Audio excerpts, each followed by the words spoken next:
अच्छा जोर की नमाज असी पढ़ ली आ ते हुण चले हैं दावत ते। मैं ते मामू नूं लेंदे नाल, मैं ते मामू ने जाना सिर्फ ना।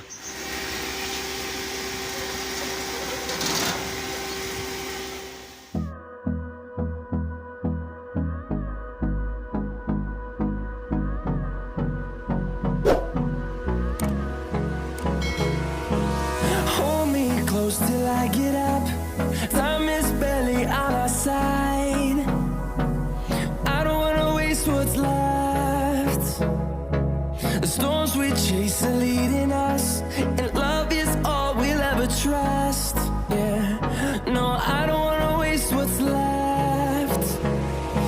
And on we'll go, through the wastelands, through the highways, till my shadow turns to sun rays. And on we'll go, through the wastelands, through the highways. And on we'll go.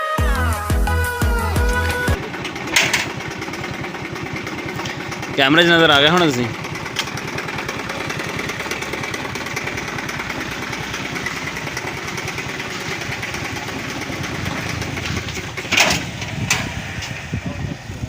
Biryani तैयार होंदी पई है, चावल उबल गए, चावल हुण गिरा की गए। हाँ चाचे हुणी लगे हैं बिरयानी पकाना। अज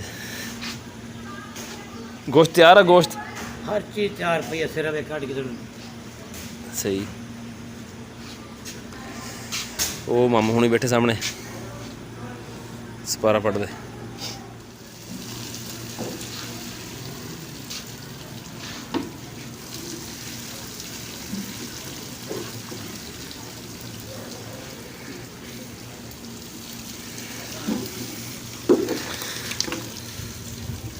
यार गर्म पानी आ जाएगा हाथ पे, फिर उठा लियो जो चीज़ है ना, कोई चीज़ नहीं। सिर्फ बिरयानी बनने में ना थोड़ी देर है हजे, तो साकी नूं मैं नाल लैके चलना, हॉस्पिटल चले हैं तो वैक्सीन लगवा के आने हैं। साकी जल्दी कर। चलाऊँगा मैं, आप खलो जा।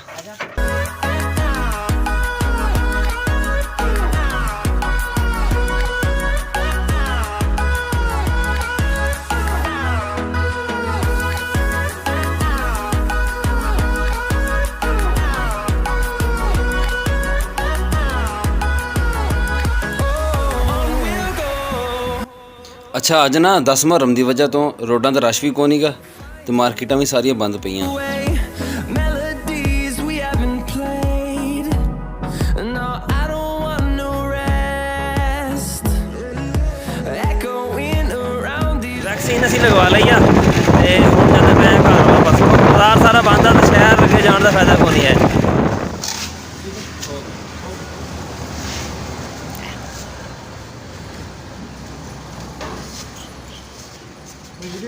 यूट्यूब के लिए चैनल है, टेंशन ना लो। नहीं नहीं कार्रवाई नहीं होती, कोई टेंशन ना लो।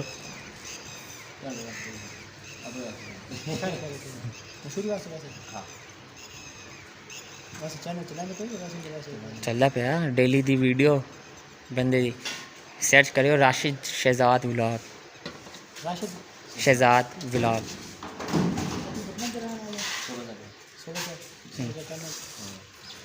चलिए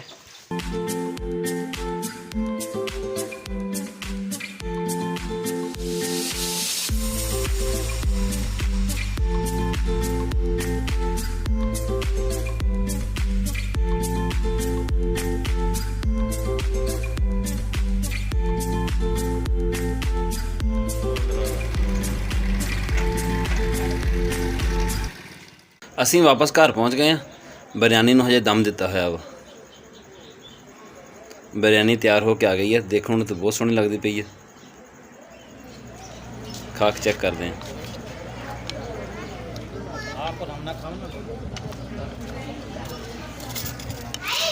दावत साडी हो गई मुकम्मल। असीं हुण चले घर। आप असीं चावल खा लिया तो घर वाले वास्ते हुण नाल लै चले हैं। वो मामू ने हत्थ विच फड़े हुए हैं।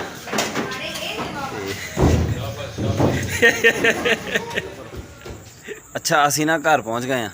अज का दिन ना बड़ा खास गुजरिया। अज ना सर्विस है कौन सी मोबाइलों की, जिथे 2-4 बंदे बहते सी ना आपस ही गल्लां करते सी, नैट वगैरह चलता कौन नहीं, तो मोबाइल बस ना ਵੈਸੇ ਅੱਜ ਰੱਖੇ ਹੋਏ ਸੀ ਹਰ ਕਿਸੇ ਨੇ ਕੋਲ। ਸਾਡੇ ਇੱਕ ਦੋ ਕੰਮ ਵੀ ਅੱਜ ਰਹਿ ਗਏ। ਸਵੇਰ ਇੱਕ ਖੋਦਗੀ ਹੋ ਗਈ ਸੀਗੀ ਤੇ ਜਨਾਜ਼ਾ ਵਗੈਰਾ ਪੜਿਆ, ਟਾਈਮ ਸਾਰਾ ਨਾ ਉੱਧਰ ਲੱਗ ਗਿਆ ਤੇ ਕਬਰਸਤਾਨ ਜਾਣਾ ਸੀ, ਕਬਰਾਂ ਲਿਪਣੀਆਂ ਸੀਗੀਆਂ, ਉਹ ਕੰਮ ਸਾਡਾ ਕੋਈ ਨਹੀਂ ਹੋ ਸਕਿਆ। ਤੇ ਉਸ ਤੋਂ ਬਾਅਦ ਅਸੀਂ ਸ਼ਾਮੀ ਮਾਮੂ ਵਾਲ ਚਲੇ ਗਏ ਦਾਵਤ ਤੇ ਵੈਕਸੀਨ ਲਵਾਈ ਆ ਤੇ ਦਿਨ ਜਿਹੜਾ ਨਾ ਸਾਰਾ ਪੂਰਾ ਹੋ ਗਿਆ। ਇਹ ਸੀ ਸਾਡਾ ਅੱਜ ਦਾ ਵਲੌਗ। ਤੁਹਾਨੂੰ ਕਿੱਦਾਂ ਦਾ ਲੱਗਿਆ ਕਮੈਂਟ ਵਿੱਚ ਜ਼ਰੂਰ ਦੱਸਿਓ, ਦੁਆਵਾਂ 'ਚ ਯਾਦ ਰੱਖਿਓ। ਅੱਲਾ ਹਾਫਿਜ਼। ਸਰਵਿਸ ਨਾ ਹੋਣ ਦੀ ਵਜ੍ਹਾ ਤੋਂ ਨਾ ਸਾਡਾ ਵਲੌਗ ਵੀ ਜਿਹੜਾ ਨਾ ਇੱਕ ਦਿਨ ਲੇਟ ਅਪਲੋਡ ਹੋਏਗਾ।